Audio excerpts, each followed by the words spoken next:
Hey guys, Brett here, connecting from UbiCentral, and today I'm going to be recapping some of the Assassin's Creed Syndicate Masterclass session that took place during E3 about 3 days ago. For those of you who don't know, the Masterclass session was basically a Q&A with the creative director on Assassin's Creed, and he answered some of the community's questions. Actually, with that said, let's get started with the first question that was asked. I was wondering if you have to change your weapons and stuff in it. Do you buy them like Unity, or can you customize your character like that? Yeah, the armor and everything. Yeah, you can customize your outfit and your weapons separately. Jacob has a hat, Evie has a cape, so they all have different kind of options. So you've got the shop like in Unity where you can buy your different outfits, but you'll also be able to gain them throughout the experience in a different way. Thank you. Thank you for your question. Now, I'm not 100% sure on this, but I think the weapon customization he's referring to will most likely be upgrading weapons in general and choosing which one is right for you. I don't think it will be much more in depth than that though, but you never know, I could be completely wrong. Anyways, he went on to say that Jacob has a hat and Evie has a cape, so they all have some different options. Now, that's pretty interesting he said that specifically. He made it sound like we'll most likely be able to change both Evie's cape and Jacob's hat. And I know from reading your comments, a lot of you personally don't like Jacob's hat, so we're probably going to end up changing that. And one more thing to mention before we move on to the next question, the creative director later stated that your clothing will have stats and perks just like in Unity. Now let's go to the next question. We're going to take another question from the internet, and this one comes from UbiCentral. Hi, UbiCentral.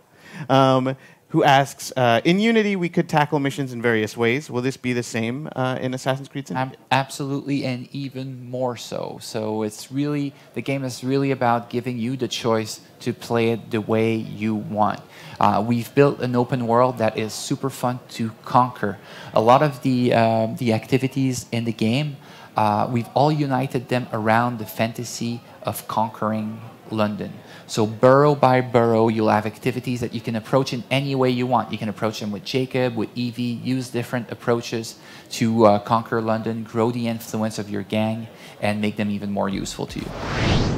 Man, that was a great question, but basically like Mark said, Syndicate will improve upon Unity's mission designs, which is awesome to hear. I really did love that about Unity, how you could tackle any mission the way you wanted, and I'm glad that Syndicate will continue to improve on that. Now let's move on to the final question, and by the way, this was a 30-minute Q&A, so I'm just recapping the answers that I know a lot of you have been wanting to know, but I definitely recommend checking out the full master session because there were some really good questions asked, and some of you might have the same ones. So I'll put a link in the description down below.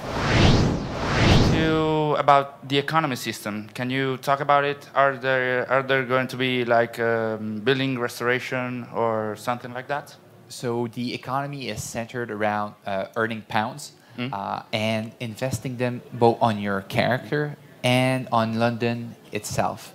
So I think this is something we'll talk a bit more throughout the summer, but there is this concept of upgrading the city and making it more useful for you. So you've got tons of perks that you can invest on. For example, bribing police officers. So the police, it's an invention of the Victorian era. So they really, at the beginning of the game, they don't, if it's either the Rooks or the Blighters are fighting each other, they'll just jump in and intervene and try to stop the fight.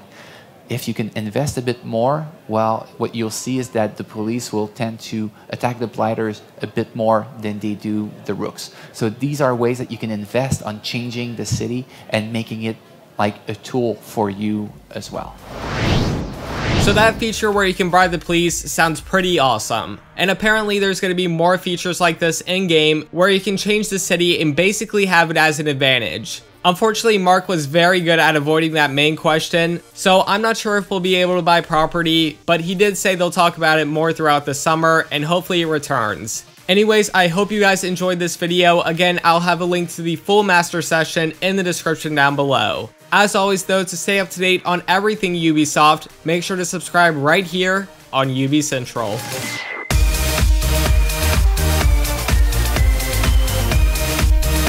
Please like this video and subscribe for more from UbiCentral.